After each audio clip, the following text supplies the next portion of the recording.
Well, in September of 2008, my brother Mike and I were bow hunting over here in Osceola National Forest. And we camped at Cobb's Camp over here.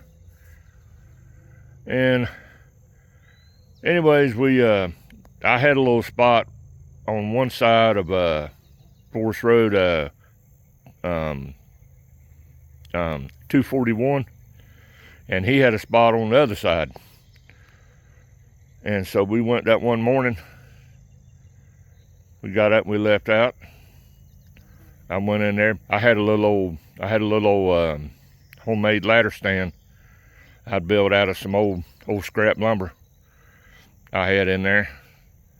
And Mike had a nice big climbing stand. And so anyways, we got in it. He got in there on his side, I got on mine and set up there. And I think I seen some turkeys. And I sat there till about 10 o'clock. And I usually, would have sat longer. But for some reason, I just thought, well, I'm going to get on down and ease over there down the road that he's off of.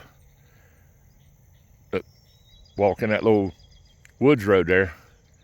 I was thinking maybe I could push something to him, maybe just because I knew he was about to get down anyways. And anyways, I walked in there and I probably got maybe 200 yards down the road.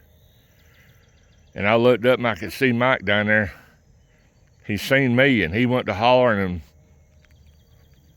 waving his hands, and I said, what in the world? So I took off up there to where he was, and right there in the middle of the road, he was standing over a 9-point. Yes, sir. Yeah, but what a story this is now. And so anyways, he said that he was in a good spot. He was hid up in there was a bunch of magnolias around the pine he was in. And he said all of a sudden he turned around and looked, and here come 5 deer. Said there were 3 does, there was the 9-point, and said there was another little old scrubby looking buck. He didn't know what it was. So he said to begin with, the closest one to him was that little scrubby buck. He shot at him, missed him. He said the next closest one to him was an old doe. He shot at her, missed her.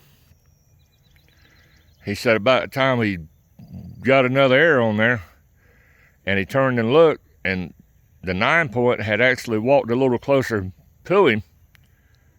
And when he did, he said he don't know how. He said he don't know if it was them antlers. He seen them horns and got all shook up. But when he let that arrow go, that arrow hit that deer in the back of the skull.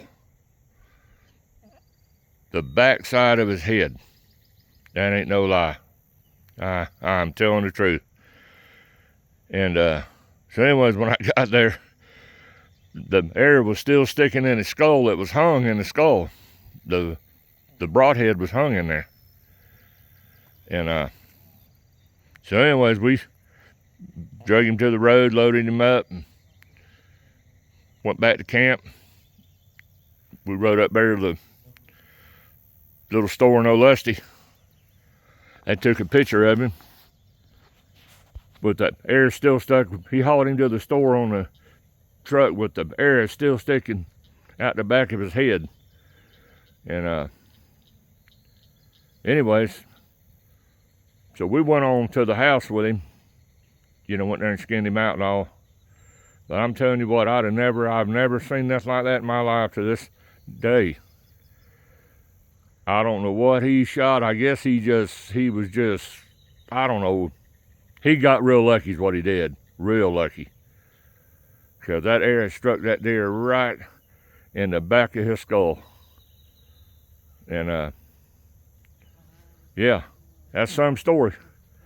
But it's the gospel truth. And Mike, man, I miss you, brother. Tell Mama hey up there. Everybody say go Gators.